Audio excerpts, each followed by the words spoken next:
I hammered the nail through the aluminium sign and into the wooden fence.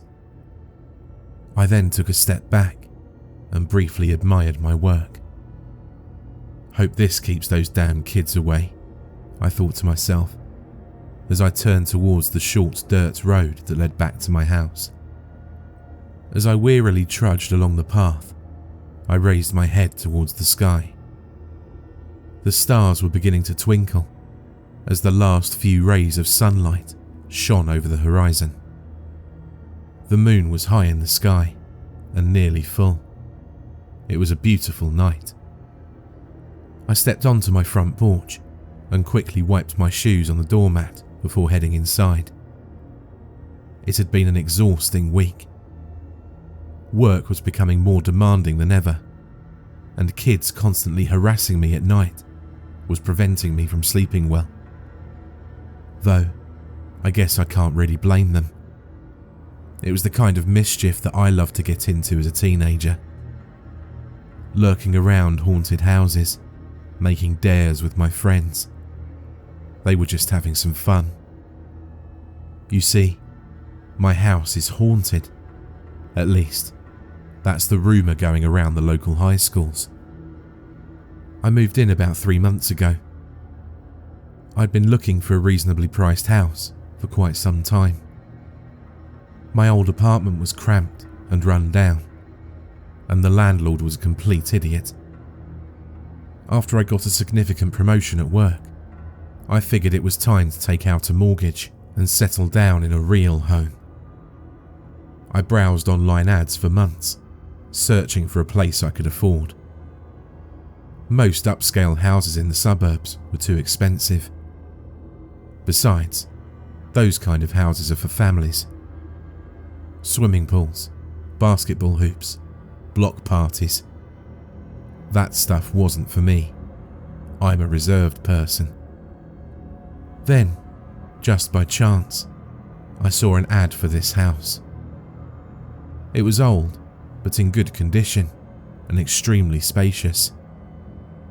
Sitting on the outskirts of the city, in a quiet, sparsely populated neighbourhood, it was the perfect house for me. The best part was the price. It was easily going for less than half of what it was worth. As soon as I saw the ad, I immediately called the real estate agent and expressed my interest in buying. As it turns out, I was the only person who'd called about the house. I found this unbelievable. A nice, large house, selling at such a ridiculously low price. How could there be no potential buyers other than myself? The estate agent explained that the house was supposedly haunted. For many years, this house was unoccupied. Then, about 4 years ago, an elderly couple moved in.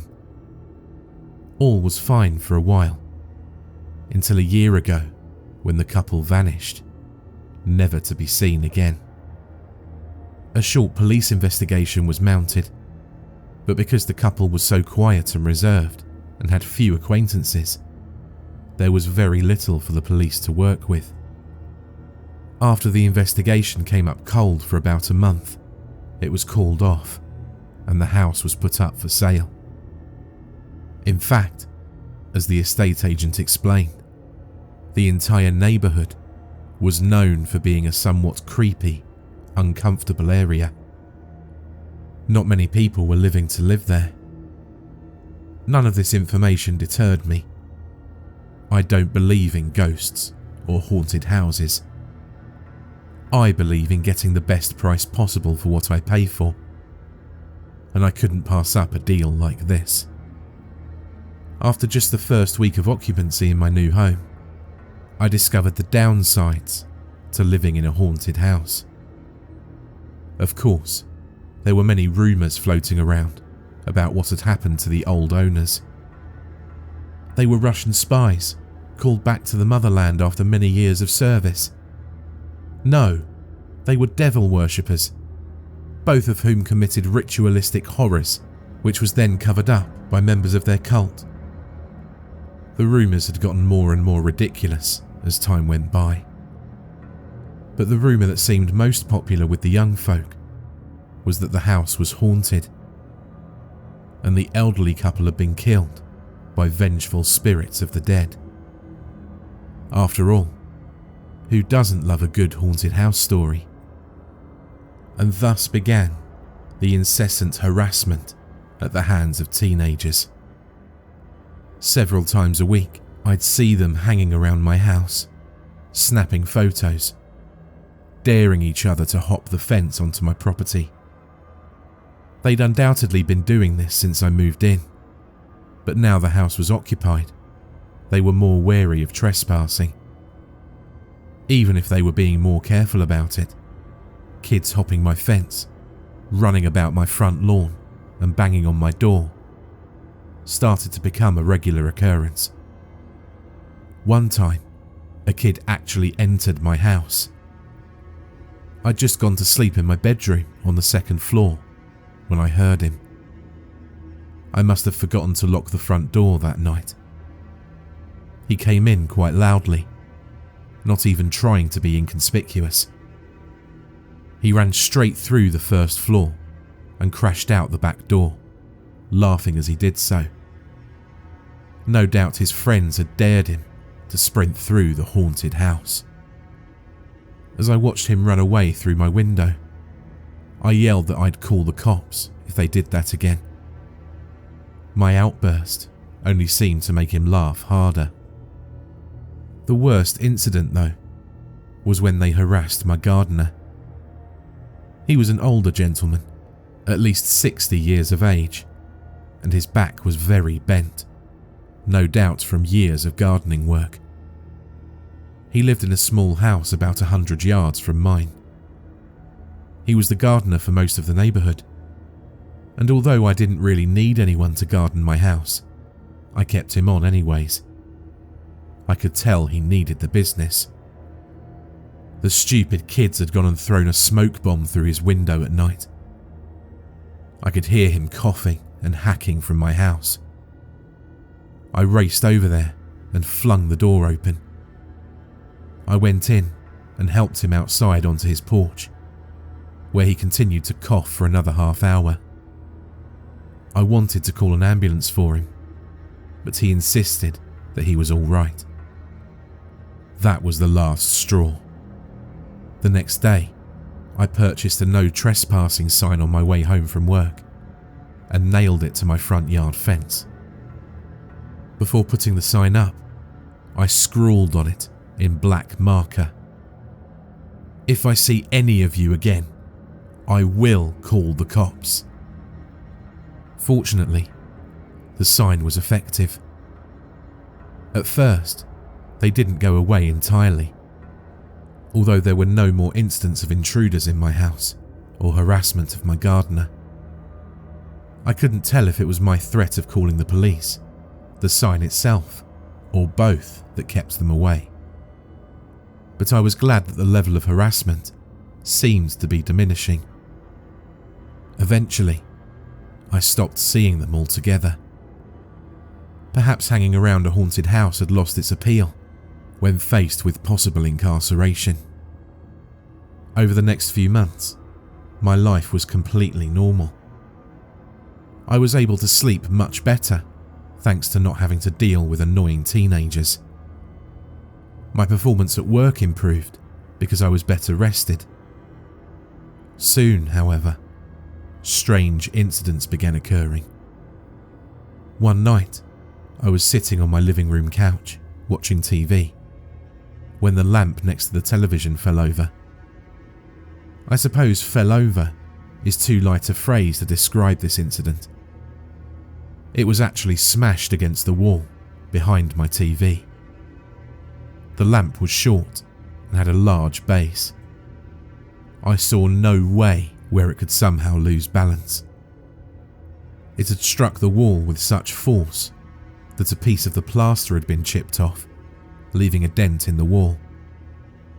The bulb had shattered into many pieces, which were now laying on the ground. Needless to say, I was extremely startled. I didn't know how to react. I just sat there for several moments, staring at the shattered lamp on the ground. Eventually, I got up, grabbed my dustpan, sweeping the bits of glass up and into the garbage. For a while, I examined the table that the lamp had been resting on. It wasn't slanted in any way. There were no irregularities in its surface that could have caused the lamp to fall. I just couldn't understand what happened. Eventually, I decided to forget about it. It wasn't worth worrying about. It was a very strange incident with no explanation, but not something I should concern myself with. Except, these incidents did not cease. None of them were as startling or shocking as the lamp breaking, but they were subtler and more disturbing. When I set a book down on a table and left the room, it would be open to a different page when I came back. When I watched TV, the channel would occasionally change for no apparent reason. Small incidents such as these continued for weeks, and they began to make me nervous. I started to become paranoid. I began to feel as if someone, something, was messing with me, trying to piss me off, trying to grab my attention. When I moved into this house, I didn't believe in the paranormal, but now I wasn't so sure. The events started to become more and more frequent, and I was slowly losing my mind. Living in this house was driving me insane. Then, I saw one of them. I was brushing my teeth in the bathroom, facing the mirror when I saw it. Not a person, just a silhouette. Something like a shadow fleeing across the wall behind me. I quickly turned around, but it was gone. Over the next few days, these strange shadows began appearing everywhere in the house, moving across walls, grabbing my attention for a brief moment before disappearing. They always seemed to take on a human shape. I started to become a nervous wreck. I hardly slept. My performance at work suffered. I couldn't concentrate on anything. I began to honestly believe that my house was haunted, that the previous owners of this home had indeed been attacked by vengeful spirits. For weeks, I continued to stay in this house, not knowing what else to do. I dreaded coming home from work each day, for fear of spending another maddening night alone with those damned shadows. Finally, I broke down. I was in my living room, watching TV, just as I had been when the very first incident occurred. I was attempting to distract my mind from the hell I was living in when I saw it. Another shadow. It quickly moved across the wall behind my TV. Except this one didn't leave after a fraction of a second. This one stopped in the middle of the wall and stayed there, motionless. It was the silhouette of a man, standing, yet there was no man casting the shadow. I couldn't handle it. I rolled off the couch and curled into a ball, sobbing. I closed my eyes and prayed that this was all a nightmare, that when I opened my eyes, the shadow would be gone. For how long I stayed like that, I don't know. Maybe an hour, maybe two. Eventually, I did open my eyes again. I looked up to the wall, only to see the shadow still there, in the exact same position as before. This time, though, I noticed that its arm was slightly extended. Its finger was pointing at something.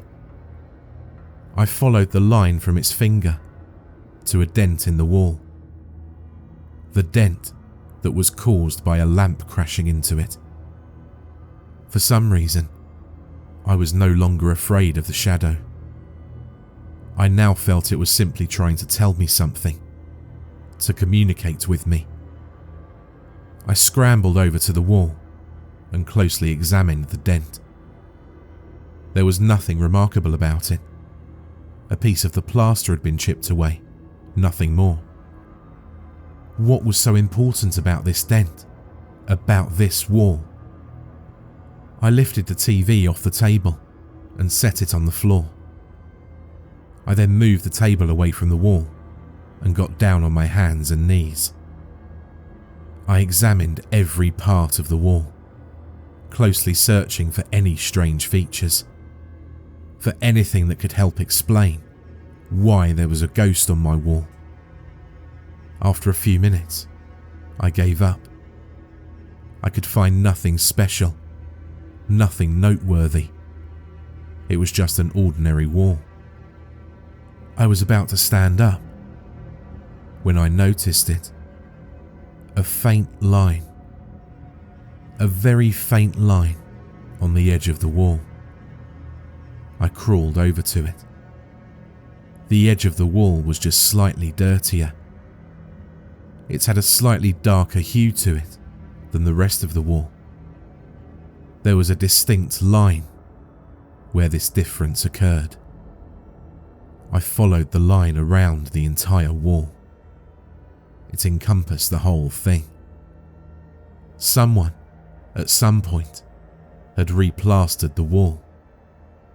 Delirious from lack of sleep and partially insane, I did the only thing I could think of at that moment. I ran to my garage, opened my tool drawer, and grabbed a large hammer and flashlight. I had to find out what was behind that wall. I swung the hammer with as much force as I could manage and felt a satisfying crunch as it punched a hole into the plaster. I immediately dislodged the hammer and swung it again. I beat the wall over and over, punching dozens of holes into it. I worked away at its centre, slowly creating a large abscess. As I brought back the hammer for another hit, I realised that there was a small piece of black plastic attached to it. Suddenly, a foul smell hit my nostrils. I grabbed my flashlight and shone it into the sizable hole I'd created in the wall. Immediately, I saw there was a large amount of black plastic behind the plaster. Setting my hammer down, I grabbed a handful of the plastic and pulled. It tore off in my hand, leaving a strange, disgusting sludge on my arms.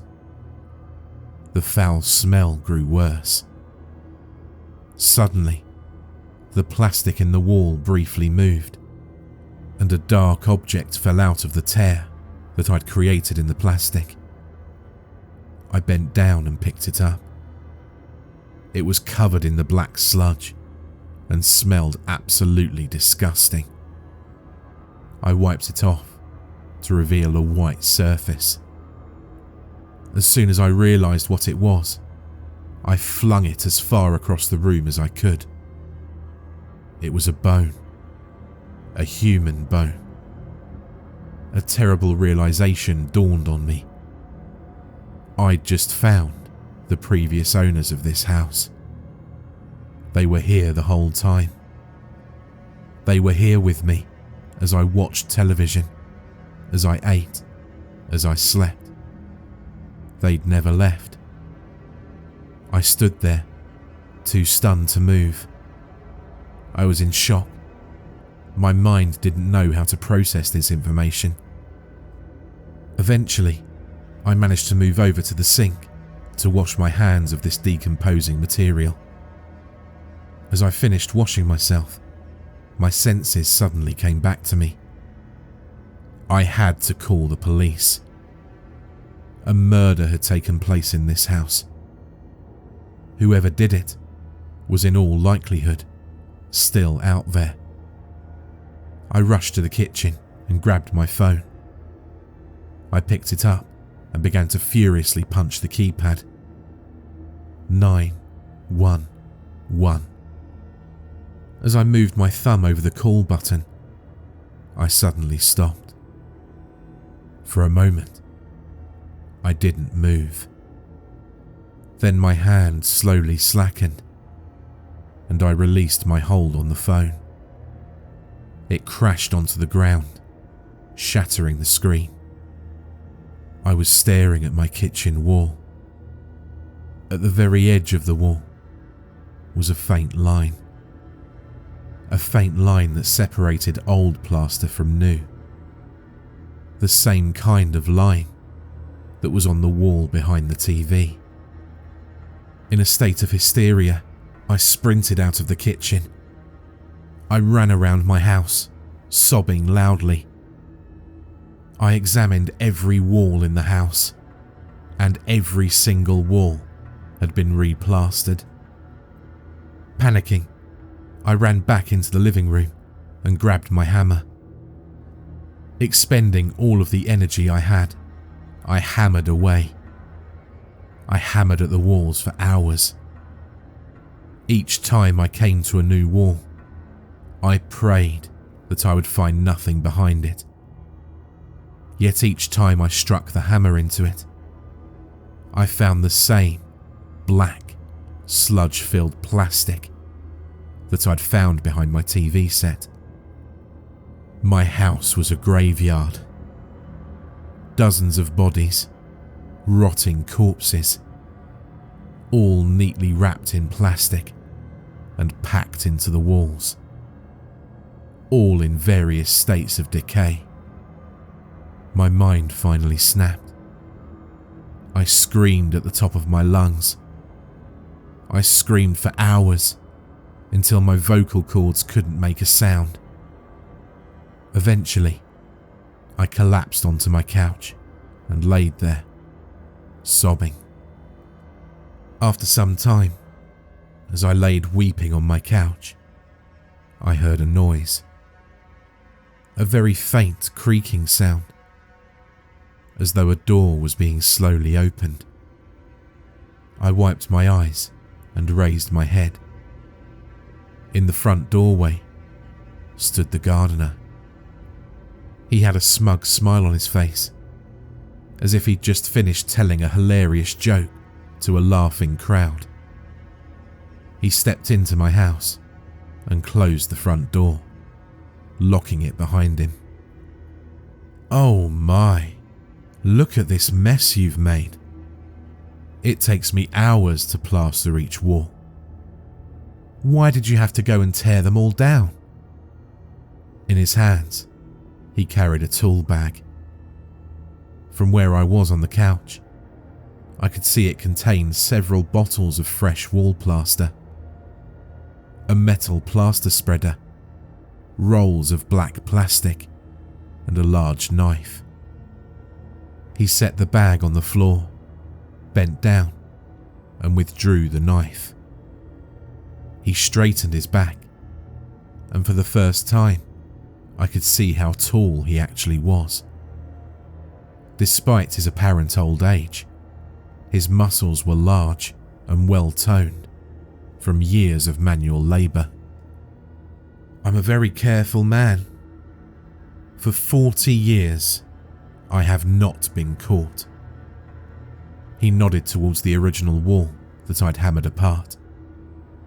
Black liquid was oozing out of the hole in its centre. Before those two came to live here, I thought I'd accounted for everything, that I'd left no trace of any of my crimes. But I never considered the possibility that my victims themselves might try to speak, that they might alert others of my activities. You see, those two old fools saw them as well, the fleeting shadows on the wall, my victims attempting to be found. So of course, they had to go. Besides, with them occupying the house, I couldn't partake in my favourite hobby. He turned his head to me and giggled. I looked into his eyes and saw nothing. No humanity, no empathy, no compassion. Nothing but a deranged hunger for killing. I must thank you, my friend. If it weren't for that sign you posted out front, I wouldn't be here tonight. If you hadn't posted that warning, this house would undoubtedly be swarming with curious teenagers, wondering what all the screaming's about. But thanks to you, no one is around. No one's here to hear you scream. No one can help you. He stepped closer to me, holding the long, sharp knife. He expertly twirled the knife in his fingers, no doubt something he'd practiced 1,000 times before. I have one last question for you. Where would you like to go? I believe there's still room in the upstairs bathroom and the bedroom walls. Your choice. I said nothing.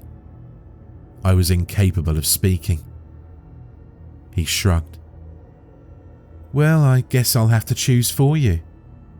I'll be up all night replastering these walls anyway. Makes no difference to me. At least I'll have my shadow friends to keep me company. Maybe I'll even see you taking a stroll across a wall. My eyes darted to the front window. Streetlights illuminated the road.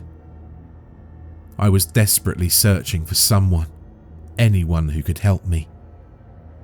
The gardener laughed. There's nobody out there, my friend. Your signs scared them all away. He bent down and brought the knife to my neck. My gaze stayed locked on the window. The last thing my eyes focused on was a thin piece of metal nailed to the fence. In that moment, I realised that the instrument of my death wasn't a knife, but a sign. A metal sign I'd purchased for $15 to keep annoying kids off my property. On that sign were the 2 words that had sealed my fate, that had orchestrated my doom, that had brought the knife to my throat. No trespassing.